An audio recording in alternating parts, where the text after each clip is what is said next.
Hello everyone. So I was supposed to discuss bitaw katong ingon ako nga kagabi we had a talk about this someone ba nga kanang kaila bitaw namo no. Kaila namo sa ako ang mga friend and kani siya nga tao is very happy kanang makita nimo nga she's very positive. Mura bagway problema, seems like everything is okay sa kinabuhi. And then there was one time nga we were looking for her. Nangita bitaw mi nga. Nagakontak mi ba kay nami kinahanglan bitaw. And then tingala mi nga naman dili mo reply, walay reply, no. Walay as in wala gyud. Until such time nga kuyawan na lang mi sa balita nga ang among gipangita kay gilubong na di ay. Diba? And only to find out the reason of her death was she committed suicide ba.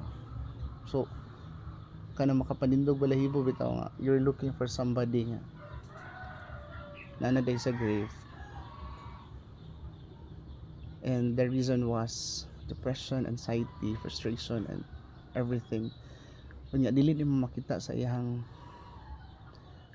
kung emotion tanawon, di kini mo mapansin nga kana bombarded bitaw siya because malipayon gid sa klase nga pagkatawo, and more gaan kay siya ka istorya ana bitaw, no.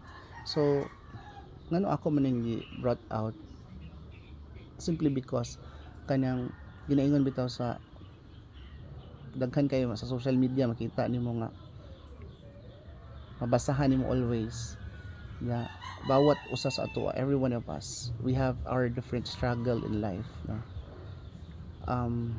Syempre dili man po na iwaragwag sa tao ang iyang agian, so dili gid ka makahibalo kung unsa man ang iyang situation.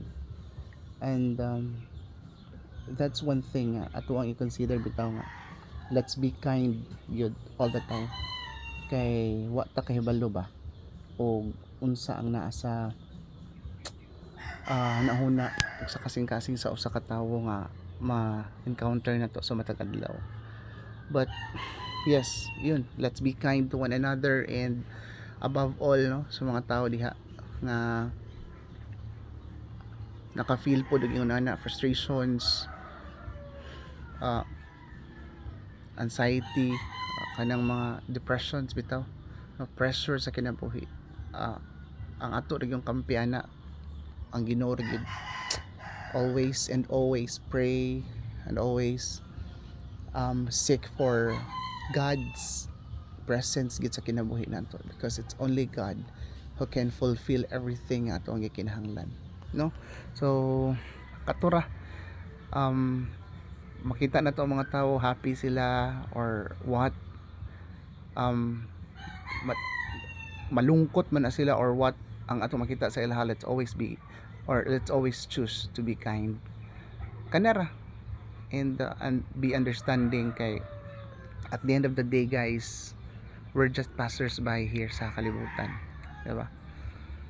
So kung na may nakasala sa atua or nakasala man ta, let's ask forgiveness and let's be open to forgive. That's it. May hapon everyone. God bless.